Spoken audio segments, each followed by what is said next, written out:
Hello students, good morning. आज का जो बेटा हम जो टॉपिक डिस्कस करने जा रहे हैं वो है सेल बायोलॉजी। और आज हम इसमें सबसे पहले देखेंगे कि सेल क्या होती है, what is cell.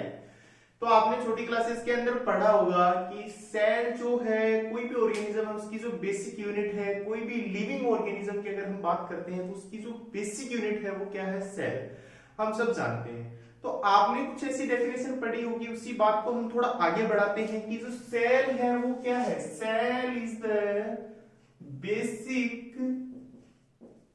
Structural functional unit of living form and functional unit of living form। क्यों हम सेल को basic structural and functional unit बोलते हैं किसी भी लिविंग फॉर्म के लिए, क्यों हम स्ट्रक्चरल वर्ड यूज करते हैं एंड क्यों हम फंक्शनल वर्ड यूज करते हैं, आज इसके बारे में हम थोड़ा डिस्कस करते हैं कि why cell is the basic structural and functional unit of living form. सबसे पहले बेटा हम बात करेंगे कि why we call them structure, because ये हमारी बॉडी को एक प्रॉपर स्ट्रक्चर प्रोवाइड करती है। सर स्ट्रक्चर कैसे प्रोवाइड करेगी, क्योंकि जो हमारी बॉडी है वो सेल से मिलकर बनी है। सर हम नहीं मानते ये बात, तो हम इसको प्रूव करते हैं कि देखो आपकी जो पूरी बॉडी है वो उसका सीक्वेंस कुछ ऐसा है। सबसे पहले सेल, दो सेल्स के फ्यूज हुए, उनसे क्या बना, एक जाइगोट, वो भी एक सेल्स थी, वो डिवाइड करके उसने फिर क्या बनाए, टिश्यूज बनाए। एंड देन वो जो टिश्यूज हैं और उन टिश्यूज से क्या बने, ऑर्गन्स बने। And then organ form, organ system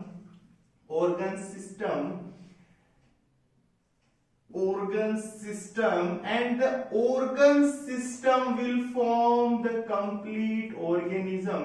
तो अपन बोल सकते हैं कि जो एक ऑर्गेनिज्म है वो बेसिक सेल से मिलके बना है, क्योंकि जब पता है कि एक स्पर्म और एक ओवम के फ्यूजन से क्या बना, जाइगोट बना। तो वो जाइगोट भी एक सेल है, जाइगोट के अंदर डिवीजन हुआ, देन टिश्यूज बने, ऑर्गन्स बने, ऑर्गन से ऑर्गन सिस्टम बना एंड देन ऑर्गेनिज्म बना। सर ऑर्गन सिस्टम, हमारी बॉडी बहुत सारे सिस्टम से मिलकर बनी है, like digestive system, excretory system, circulatory system, nervous system. तो उसी तरीके से वो बहुत सारे सिस्टम्स कलेक्टिवली एक ऑर्गेनिज्म को बनाते हैं। Sir what is the meaning of this functional. Functional का मतलब होता है बेटा बहुत ही सिंपल सा है कि फंक्शनल का मतलब होता है why cell is the basic functional unit. क्यों हम इसको बेसिक फंक्शनल बोलते हैं, क्योंकि this performs a lot of functions, ये बहुत सारे फंक्शंस को परफॉर्म करती है। सो हम इसलिए इसको क्या बोल देते हैं, बेसिक फंक्शनल यूनिट। सर कैसे, क्योंकि एक सेल के अंदर बहुत सारे सेल ऑर्गेनल्स होते हैं, वो सारे के सारे जो ऑर्गेनल्स हैं वो डिफरेंट काइंड्स ऑफ फंक्शंस को परफॉर्म करते हैं। So we call them basic functional unit. So sir सबसे पहले सेल की डिस्कवरी किसने की, तो सबसे पहले हम बात करते हैं हिस्ट्री की कि सेल को सबसे पहले डिस्कवर किसने किया। तो यहाँ पे मैं कुछ साइंटिस्ट के नाम लिखूंगा। सबसे पहले जो हमारे साइंटिस्ट थे जिनका नाम था रॉबर्ट हुक, इन्होंने सबसे पहले डेड सेल की डिस्कवरी की। Discovered dead cell in cork slices, dead cell in cork slices। cork slices क्या है, cork slices क्या होती हैं, what is the cork slices। जो हम बोतल के ऊपर बेटा कोर्क यूज करते हैं, उसकी उन्होंने कुछ सेल्स को लिया और उनको उन्होंने क्या किया, माइक्रोस्कोप की हेल्प से देखा। तो सबसे पहले उन्होंने डेड सेल की डिस्कवरी की कि हाँ सेल कुछ एक हनीकॉम्ब लाइक स्ट्रक्चर होती है, जैसे मधुमक्खी का छाता होता है उसकी तरह। उसको जो कंपार्टमेंट्स थे, कॉलम्स थे, उनको नाम दिया उन्होंने सेलुला। सेलुला का मतलब होता है लिटिल रूम्स या कंपार्टमेंट्स। तो उन्हें कुछ ऐसी स्ट्रक्चर दिखाई दी और उन्होंने सबसे पहले डेड सेल की डिस्कवरी कर डाली। उन्होंने बोला कि ये जो सबसे पहले डेड सेल को देखा, क्योंकि उस वक्त इतनी अच्छी क्वालिटी का माइक्रोस्कोप नहीं था, तो सबसे पहले उन्होंने डेड सेल की डिस्कवरी की। कौन सी ईयर के अंदर, इन 1665 के अंदर।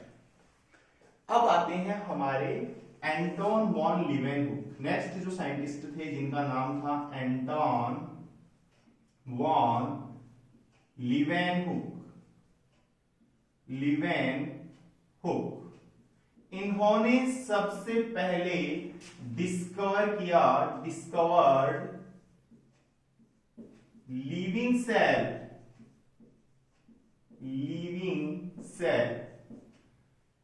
सबसे पहले इन्होंने डिस्कवर किया किसको? Living cell. पॉन्ड वाटर के अंदर इन्होंने सबसे पहले लिविंग सेल को देखा। प्रोटोजोआ जो यूनिसेलुलर ऑर्गेनिजम्स हैं उनको इन्होंने सबसे पहले डिस्कवर किया। ये बेटा कुछ जो साइंटिस्ट सबसे इंपॉर्टेंट है जिन्होंने सेल की डिस्कवरी की। एंड इसके बाद में बेटा अपन बात करते हैं सेल थ्योरी के बारे में कि सेल थ्योरी क्या थी, सेल थ्योरी ने क्या एक्सप्लेन किया। तो हम बात करते हैं इसके बाद सेल थ्योरी क्या होती है, व्हाट इज सेल थ्योरी। तो हम डिस्कस करने जा रहे हैं कि सेल थ्योरी थी क्या सर, क्या था सेल थ्योरी के अंदर। तो सबसे पहले हम बात करते हैं सेल थ्योरी। सेल थ्योरी को जिन्होंने एक्सप्लेन किया, सबसे पहले मैं आपको एक्सप्लेन करूंगा कि सेल थ्योरी थी क्या। बेटा कुछ साइंटिस्ट थे जिनका नाम था Schleiden and Schwann. One is the botanist and another one is the zoologist. Schleiden is a botanist and Schwann is a zoologist. उन्होंने सबसे पहले सेल थ्योरी प्रपोज की और उन्होंने बताया कि जितने भी लिविंग ऑर्गेनिज्म हैं वो सब कुछ माइक्रोस्कोपिक यूनिट से मिलकर बने हैं जिनको हम बोलते हैं सेल। पर उन्होंने एक बात बताई कि जो प्लांट सेल है वो एनिमल सेल से डिफरेंट है। How? Plant cells have the cell wall but animal cell doesn't have. ये बात किसने बताई? ये बात स्वान ने बताई और स्वान ने सेल थ्योरी दे डाली। उन्होंने बोला कि कुछ न कुछ सेल्स होती हैं, एग्जिस्टिंग सेल्स हैं जिसके बेसिस पे जो आगे एक ऑर्गेनिज्म का फॉर्मेशन करती हैं। तो लेकिन वो ये नहीं बता पाए कि how new cells are produced. उन्होंने बताया, वो एक्सप्लेन नहीं कर पाए इस बात को कि न्यू सेल्स कैसे बनती हैं। तो इन 1838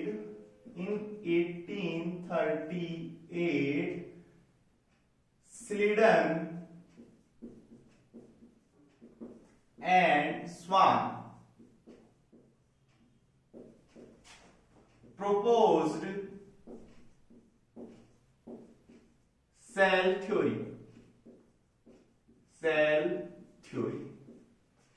स्लीडन जर्मन बॉटनिस्ट थे, ये एक बॉटनिस्ट थे। एंड जो स्वान थे वो क्या थे? जूलॉजिस्ट थे। वो क्या थे? जूलॉजिस्ट थे। और इन्होंने बताया कि all organisms are made up of cell,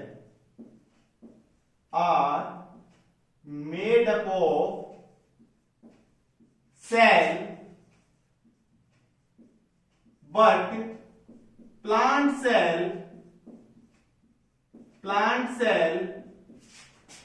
differ from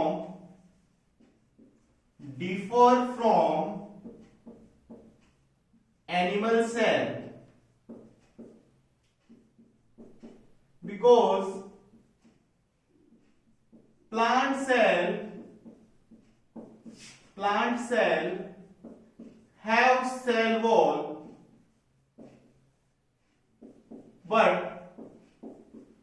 animal cell doesn't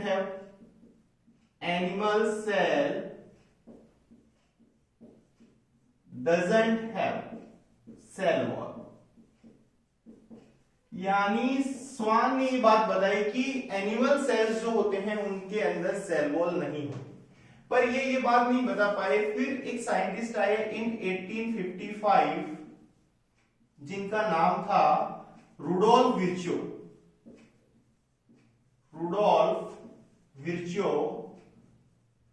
इन्होंने क्या किया? Expanded cell theory. इन्होंने सेल थ्योरी को एक्सपेंड किया, एक्सपेंडेड सेल थ्योरी। और इन्होंने बेटा क्या बताया? इन्होंने एक बताया कि the new cells are arise from pre-existing cells। जो न्यू सेल्स बनती हैं वो प्री एग्जिस्टिंग सेल से मिलकर बनती हैं, और इन्होंने एक स्टेटमेंट दे डाला, ओमनीसेलुला ई सेलुला। इसका मतलब होता है कि the new cells are arise from pre existing cell, जो पहले से सेल्स हैं। सपोज ये कोई सेल है, ये डिवाइड करके कितनी सेल्स बनाएगी, 2 न्यू सेल्स बनाएगी। देन ये सेल फर्दर 2 न्यू सेल्स बनाएगी, देन ये जो है आगे फिर न्यू सेल्स बनाएगी। तो इन्होंने बोला कि जो प्री एग्जिस्टिंग सेल्स हैं वो डिवाइड करके न्यू सेल्स का फॉर्मेशन करती हैं, और इन्होंने सेल थ्योरी को एक्सप्लेन किया, और इन्होंने एक स्टेटमेंट दिया, ओमनीसेलुला ई सेलुला। प्री एग्जिस्टिंग सेल्स से न्यू सेल्स का बनना इन्होंने बताया, और इन्होंने एक बात और बताई कि जो सेल्स बनती हैं वो प्रोडक्ट्स ऑफ सेल्स से बनती हैं। जो सेल्स के प्रोडक्ट्स हैं उन्हीं से न्यू सेल्स का फॉर्मेशन होता है। सेलुला का मतलब होता है लिटिल रूम्स, सेलुला का मतलब होता है लिटिल रूम्स। अब इन्होंने बोला कि viruses are the exceptions of cell theory, viruses are exception of cell theory, virus are exception of cell theory, exception of cell theory, of cell theory. Viruses को इन्होंने सेल थ्योरी का exception क्यों बताया? Viruses जो है वो cell theory के exception है, वो जो सेल थ्योरी को फॉलो नहीं करते। क्यों? क्योंकि वायरस एक सेल नहीं है, less than a cell life does not exist. How? कि सर तो वायरस क्या है? वायरस को हम कनेक्टिंग लिंक है लिविंग और नॉन लिविंग के बीच का। सर कैसे? बेटा तो सर वायरस सेल नहीं है तो क्या है? वायरस का जो कंपोजिशन की अगर हम बात करते हैं वो न्यूक्लिक एसिड प्लस प्रोटीन से मिलकर बना होता है, डीएनए, आरएनए या प्रोटीन, इन्हीं से मिलकर बना होता है। उसके अंदर कोई माइटोकॉन्ड्रिया नहीं होती, कोई मेटाबॉलिज्म नहीं होता। तो सर वो हमें इन्फेक्टेड कैसे करता है? बेटा वो इन्फेक्टेड हमें करता है कि वो किसी भी, उसको एक पर्टिकुलर होस्ट की रिक्वायरमेंट होती है अपनी साइकिल को कंप्लीट करने के लिए। अगर हमारी बॉडी के अंदर कोई वायरस इंसर्ट होता है तो उसको मीडियम मिल जाता है सेल, और वो अपने डीएनए और प्रोटीन पूरी की तरह उसके अंदर ग्रोथ करता है और वो हमें इन्फेक्टेड करता है। तो इसलिए वायरस जो है वो क्या है? एक सेल थ्योरी का क्या है? Virus are the exceptions of cell theory. तो चलो अब हम आगे इसके बारे में डिस्कस करते हैं। वायरसेस जो है वो क्या है? सेल थ्योरी के एक्सेप्शन है। और अब अपन अपना जो अगला पॉइंट है वो है कि क्या डिफरेंस होते हैं। अपन सेल को 2 कैटेगरीज में डिवाइड करते हैं on the basis of number of cells. On the basis of number of cells, cells are categorised into 2 groups. हम सेल्स को 2 कैटेगरीज के अंदर डिवाइड करते हैं on the basis of number of cells, on the basis of number of cells, number of cells, organisms divided into 2 groups, divided into 2 groups। सबसे पहले अपन number 1 बात करेंगे किसकी? Unicellular organisms, unicellular organism. And next one हम जो बात करने वाले हैं वो है multicellular organisms, multicellular organism, organism. They are made up of single cell only. They are made up of single cell only, and they are made up of group of cells. They are made up of group of cells or more than one cell, more than one cell, one cell। तो sir ये जो बेटा अपनी जितनी भी activities हैं life की वो एक सिंगल सेल के अंदर परफॉर्म करेंगे, और यहाँ पे एक से ज्यादा नंबर ऑफ सेल्स प्रेजेंट होती हैं जिसके अंदर ये अपनी एक्टिविटीज को परफॉर्म करते हैं। तो सर ऐसे ऑर्गेनिजम्स कौन से हैं, क्या उनके कुछ एग्जांपल्स हैं? बिल्कुल बेटा, यहाँ पे हम उनके कुछ एग्जांपल्स के बारे में डिस्कस करेंगे। अमीबा है वो यूनिसेलुलर है, पैरामीशियम है वो भी यूनिसेलुलर है, एंड यूग्लिना जो है वो भी यूनिसेलुलर है, यूग्लिना है वो भी यूनिसेलुलर है। और यहां पे अगर अपन बात करते हैं तो ऑल प्लांट्स एंड एनिमल्स, यहां पे अगर अपन बात करते हैं तो ऑल प्लांट्स एंड एनिमल्स, जितने भी प्लांट्स और एनिमल्स हैं वो सारे एग्जांपल हैं किसके? मल्टी सेलुलर ऑर्गेनिजम्स के। तो चलो ये अपनी बात हुई। अब इसके बाद में अपन डिस्कस करते हैं the difference between plant cell and animal cells के बारे में, कुछ डिफरेंस देखते हैं, कुछ स्ट्रक्चर्स की हम बात करते हैं, और उसके बाद में अपन देखते हैं कि क्या क्या डिफरेंसेस होते हैं। वन बाय वन हम उनको डिस्कस करेंगे कि क्या डिफरेंस होते हैं एक प्लांट सेल में और क्या डिफरेंस होते हैं एक एनिमल सेल के अंदर। तो यहाँ पे वन साइड में मैं लिख रहा हूं plant cell and another side में हम डिस्कस करते हैं एनिमल सेल। एनिमल सेल, तो सबसे पहले अपन ड्रॉ करते हैं प्लांट सेल की स्ट्रक्चर एंड क्या डिफरेंसेस होते हैं plant cell and animal cells के अंदर। तो ये जो सबसे आउटर मोस्ट मैं प्लांट सेल के अंदर बेटा बनाने जा रहा हूं, ये है इसकी सेल वॉल के बारे में अपन डिस्कस कर रहे हैं। सबसे पहले जो आउटर मोस्ट स्ट्रक्चर मैं ड्रॉ करने जा रहा हूं वो है अपनी प्लांट सेल की स्ट्रक्चर। तो सबसे पहले प्लांट सेल के अंदर जो आउटर मोस्ट लेयर होती है उसको हम बोलते हैं सेल वॉल। उसको हम क्या बोलते हैं? Cell wall.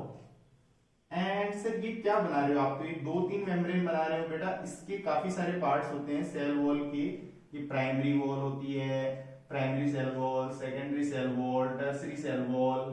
तो इस तरीके से अपन डिटेल में बाद में डिस्कस करेंगे। तो सबसे पहले मैं इसकी एक बार आपको आउटर बाउंड्री इसकी अपन डिस्कस कर लेते हैं कि क्या होती है सेल वॉल।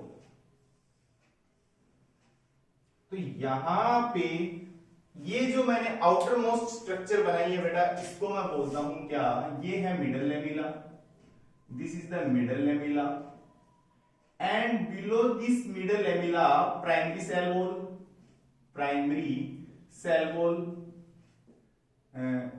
और इसको अपन कलेक्टिवली क्या बोल देते हैं? सेल वॉल बोल देते हैं। ये इसी के कंपोनेंट्स होते हैं। और सेल वॉल के जस्ट नीचे एक मेम्ब्रेन होती है जिसको अपन क्या बोलते हैं बेटा? इसको अपन सिंपली बोल देते हैं सेल मेम्ब्रेन। इसको हम क्या बोलते हैं? Cell membrane. And cell membrane, और यहां पे एक ऐसी स्ट्रक्चर होती है जिसको अपन क्या बोलते हैं बेटा? इसको अपन बोलते हैं न्यूक्लियस। ये वाली जो स्ट्रक्चर होती है इसको न्यूक्लियस बोलते हैं। और यहां पे कुछ ऐसी स्ट्रक्चर होती है जिसको अपन क्या बोलते हैं? Endoplasmic reticulum. इसको हम बोलते हैं एंडोप्लाज्मिक रेटिकुलम, एंडोप्लाज्मिक रेटिकुलम। और यहां पे ये जो स्ट्रक्चर है इसको हम क्या बोलते हैं? न्यूक्लियस बोलते हैं। और कुछ गैप जैसी स्ट्रक्चर यहाँ पे दिखाई दे रही है, इसको हम प्लाज्मोडेस्माटा बोलते हैं। इसका जो फंक्शन होता है, एक साइटोप्लाज्मिक कनेक्शंस होता है दो सेल्स के बीच का, जो क्या करता है? आपस में मटेरियल को ट्रांसपोर्ट करने का काम करता है। कि जो न्यूक्लियस की पोजीशन होती है वो यहाँ पे पेरिफेरी पे होती है। एनिमल सेल की अगर अपन रेस्पेक्ट में बात करें, अभी अपन एनिमल सेल की भी इसी के रेस्पेक्ट में अपन स्ट्रक्चर ड्रॉ करने जा रहे हैं। कुछ ऐसी एनिमल सेल की स्ट्रक्चर होती है, ठीक है। तो यहाँ पे जो मैं न्यूक्लियस बनाने जा रहा हूं, ये यहाँ पे ओनली एंड ओनली क्या प्रेजेंट होगी? सेल मेम्ब्रेन प्रेजेंट होती है। यहाँ पे सेल वॉल जो होती है वो क्या होती है बेटा? एब्सेंट होती है। ठीक इसी तरीके से यहाँ पे न्यूक्लियस होगा, पर जो न्यूक्लियस की पोजीशन होगी वो क्या होती है? सेंटर में होती है। न्यूक्लियस की पोजीशन कहाँ होती है, सेंटर में होती है। उसका लॉजिक अभी मैं जब अगला डायग्राम बनाऊंगा इसी के अंदर तो आपको समझ आ जाएगा कि यहाँ पे सेंटर में क्यों है। और ठीक इसी तरीके से यहाँ पे ये एंडोप्लाज्मिक रेटिकुलम जो है वो अराइज होता है न्यूक्लियर मेम्ब्रेन से, और यहाँ पे इसका जेनेटिक मटेरियल है जिसको हम क्या बोलते हैं, क्रोमेटिन बोलते हैं, और इसको हम क्या बोलते हैं, एंडोप्लाज्मिक रेटिकुलम। इसको हम क्या बोलते हैं, एंडोप्लाज्मिक रेटिकुलम। और यहां पर सर, तो यहां पे ये क्या बना दिया, दिस इज द वैक्यूल। यहां पे वैक्यूल क्या होता है, एनिमल सेल के अंदर एब्सेंट होता है। तो वैक्यूल एब्सेंट होने की वजह से यहाँ पे जो न्यूक्लियस की पोजीशन है वो सेंटर में है, और यहाँ पे दोनों में कुछ ऐसा लिक्विड होगा। इस लिक्विड को बेटा अपन बोलते हैं क्या, साइटोप्लाज्म। ये ठीक इसी तरीके से ये लिक्विड इसके अंदर भी प्रेजेंट होता है। तो इसको हम क्या बोलते हैं, ये वाला जो पार्ट है इसको हम बोलते हैं साइटोप्लाज्म। इसको हम क्या बोलते हैं बेटा, साइटोप्लाज्म बोलते हैं। कैसे प्लाज्मोडेस्माटा होंगे बेटा, प्लाज्मोडेस्माटा इसके अंदर एब्सेंट होते हैं क्योंकि यहाँ पे क्या होता है, सेल वॉल एब्सेंट होती है, तो यहाँ पे प्लाज्मोडेस्माटा जो है वो एब्सेंट होंगे। तो अब मैं अगली स्ट्रक्चर इसके अंदर ड्रॉ करने वाला हूं। क्लोरोप्लास्ट की एक सर्कुलर स्ट्रक्चर होती है, डबल मेम्ब्रेन बाउंडेड स्ट्रक्चर होती है, जिसका फंक्शन होता है फोटोसिंथेसिस के अंदर। तो ये जो स्ट्रक्चर है बेटा इसको मैं क्या बोलता हूं, क्लोरोप्लास्ट। क्लोरोप्लास्ट के अंदर क्लोरोफिल होता है, और इस क्लोरोफिल की वजह से जो प्लांट है वो अपना फंक्शन परफॉर्म करता है जो होता है फोटोसिंथेसिस का। और एनिमल सेल के अंदर क्लोरोप्लास्ट एब्सेंट होता है क्योंकि ये हेटेरोट्रोपिक होते हैं। जो एनिमल्स होते हैं उनके अंदर जो अपना फूड दूसरों से लेते हैं, ये अपना खाना खुद नहीं बनाते। क्या सर माइटोकॉन्ड्रिया होगी दोनों में? बिल्कुल बेटा, यहाँ पे इसके अंदर कुछ एक ऐसी स्ट्रक्चर मैं ड्रॉ करने जा रहा हूँ जिसको मैं क्या बोलता हूँ, माइटोकॉन्ड्रिया। इसको अपन ऑर्गेनल्स को डिटेल में पढ़ेंगे। माइटोकॉन्ड्रिया दोनों के अंदर प्रेजेंट होगी, हाँ बिल्कुल दोनों के अंदर माइटोकॉन्ड्रिया प्रेजेंट होगी। तो यहां पे मैं कोई एक स्ट्रक्चर ड्रॉ करने जा रहा हूं जिसको हम क्या बोलते हैं, माइटोकॉन्ड्रिया। इससे हमने बोला था कि सेल जो है एक फंक्शनल यूनिट है, बहुत सारे ऑर्गेनल्स आपको यहाँ पे दिखाई दे रहे हैं। माइटोकॉन्ड्रिया, क्या सर यहाँ पे गोल्जी बॉडी होगा? बिल्कुल यहाँ पे गोल्जी बॉडी होगा। कुछ ऐसी ऐसी जो स्ट्रक्चर है यहाँ पे भी प्रेजेंट होगी, इसको हम क्या बोलते हैं, गोल्जी बॉडी बोलते हैं। ये ट्यूब्यूल्स में यहाँ पे बहुत कम बना रहा हूँ, इसको हम क्या बोलते हैं, गोल्जी बॉडी। क्या सर यहाँ भी गोल्जी बॉडी होगा? प्लांट सेल के अंदर भी गोल्जी बॉडी होगा? बिल्कुल बेटा, प्लांट सेल के अंदर भी गोल्जी बॉडी होगा, लेकिन यहाँ पे हम इस गोल्जी बॉडी को क्या बोलते हैं, डिक्टियोजोम बोलते हैं। यहाँ पे जो ये गोल्जी बॉडी प्रेजेंट है, इस गोल्जी बॉडी को हम क्या बोलते हैं, इस गोल्जी बॉडी को हम डिक्टियोजोम बोलते हैं। डिक्टियोजोम बोलते हैं। क्या बोलते हैं, इस गोल्जी बॉडी को हम यहाँ पे डिक्टियोजोम बोलते हैं। क्या सर इसके अंदर परोक्सीजोम होगा? बिल्कुल यहाँ पे परोक्सीजोम भी प्रेजेंट होता है, परोक्सीजोम भी होता है। क्या प्लांट सेल में भी परोक्सीजोम होगा? बिल्कुल यहाँ भी परोक्सीजोम प्रेजेंट होता है बेटा। क्या सर यहाँ पे ग्लाइऑक्सीजोम भी होगा? बिल्कुल यहाँ पे ग्लाइऑक्सीजोम एब्सेंट होगा, और यहाँ पे जो ग्लाइऑक्सीजोम है वो क्या होगा, प्रेजेंट होगा। किसके अंदर, प्लांट सेल के अंदर ग्लाइऑक्सीजोम है वो प्रेजेंट होता है। ये क्या होता है, इसका फंक्शन होता है, ग्लाइकोजिलेट एक साइकिल चलती है। जब भी सीड जर्मिनेशन का जो टाइम होता है उस टाइम पे ये जो स्टोर्ड फैट होता है उसको कार्बोहाइड्रेट के अंदर काम करता है, ये वाला। और यहाँ पे लाइसोसोम्स होंगे, बिल्कुल यहाँ पे लाइसोसोम्स होंगे। प्लांट के अंदर लाइसोसोम्स को हम स्पिरोसोम बोलते हैं। तो यहाँ पे कौन प्रेजेंट होगा, स्पिरोसोम जो है वो यहाँ पे प्रेजेंट होगा। कौन प्रेजेंट होगा बेटा, स्पिरोसोम्स जो है वो यहाँ पर प्रेजेंट होंगे। साइटोप्लाज्म यहाँ पे प्रेजेंट होगा। और कौन कौन सी स्ट्रक्चर्स होंगी सर, और यहाँ पे बेटा राइबोसोम्स होंगी। बिल्कुल यहाँ पे राइबोसोम्स होंगे। क्या सर यहाँ भी राइबोसोम्स होंगे? बिल्कुल यहाँ पे भी आपके राइबोसोम्स जो हैं वो सिचुएटेड होते हैं। राइबोसोम्स जो होते हैं वो प्रेजेंट होते हैं। क्या सर सेंट्रोसोम होगा यहाँ पे? बिल्कुल यहाँ पे सेंट्रोसोम्स होंगे। सेंट्रोसोम्स होंगे। क्या सर यहाँ पे सेंट्रोसोम्स होंगे? नहीं, यहाँ पे सेंट्रोसोम्स जो होते हैं वो एब्सेंट होते हैं। सेंट्रोसोम्स का फंक्शन होता है सेल को डिवाइड करवाना। सेल डिवीजन के अंदर ये हेल्प करते हैं। सेल डिवीजन में जब क्रोमोसोम सेग्रीगेट होते हैं तो उसके अंदर ये अपनी फंक्शनिंग को जो है वो परफॉर्म करते हैं। तो ये इतने सारे हमने फंक्शंस, इतनी सारी हमने स्ट्रक्चर्स इसके बारे में हमने डिस्कस की। क्या सर यहाँ पे साइटोस्केलेटन जो है वो प्रेजेंट होगा? यस, यहाँ पे भी साइटोस्केलेटन होगा। साइटोस्केलेटन जो है यहाँ भी होगा और यहाँ पे भी साइटोस्केलेटन जो है वो प्रेजेंट होगा। साइटोस्केलेटन यहाँ भी प्रेजेंट होगा। साइटोस्केलेटन के अंदर माइक्रोट्यूब्यूल, माइक्रोबॉडी सब आ जाते हैं। तो ये इतनी सारी जो स्ट्रक्चर्स हैं वो इन दोनों सेल्स के अंदर आप इजीली देख सकते हैं, ऑब्जर्व कर सकते हैं। अब हम देखेंगे कि इन स्ट्रक्चर्स के बेसिस पे हम प्लांट सेल और एनिमल सेल्स के अंदर कुछ डिफरेंसेस के बारे में बेटा डिस्कस करने जा रहे हैं। तो सबसे पहले अपन देखते हैं कि प्लांट सेल में क्या डिफरेंस है और एनिमल सेल के अंदर क्या डिफरेंस है। यहां तक अब अपन सबसे पहले इनके कुछ डिफरेंसेस के बारे में हम डिस्कस करने जा रहे हैं कि क्या डिफरेंसेस होते हैं plant cell and animal cells के अंदर। तो सबसे पहले अपन स्टार्ट करते हैं difference between plant cell and animal cell.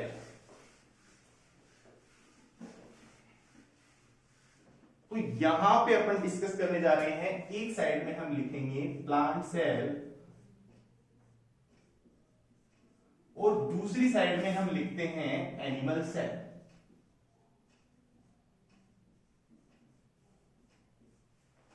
Okay, तो प्लांट सेल के अंदर सबसे पहला जो डिफरेंस होता है वो होता है कि सेल वॉल प्रेजेंट होती है। सेल वॉल इज प्रेजेंट और यहां पे क्या होगा बेटा, सेल वॉल जो होती है वो क्या होती है, सेल वॉल इज एब्सेंट। यहां पे सर सेल वॉल जो होती है वो यहां पे एब्सेंट क्यों होती है? एनिमल सेल के अंदर बेटा इनको काफी extreme temperature, extreme pressure, adverse condition को फेस करना पड़ता है प्लांट सेल को। क्या सर, हमें भी तो करना पड़ता है, बट ये लोकोमोट नहीं कर सकते, ये स्टैटिक होते हैं एक पोजीशन पे, ये अपने आप को हाइड नहीं कर सकते। तो इनके अंदर आउटर मोस्ट जो सेल के चारों तरफ क्या होती है, एक सेल वॉल की कवरिंग होती है जो इन्हें क्या प्रोवाइड करती है। सेल वॉल का जो मेन फंक्शन होता है वो होता है प्रोटेक्शन का और उसकी स्टेबिलिटी बना के रखना।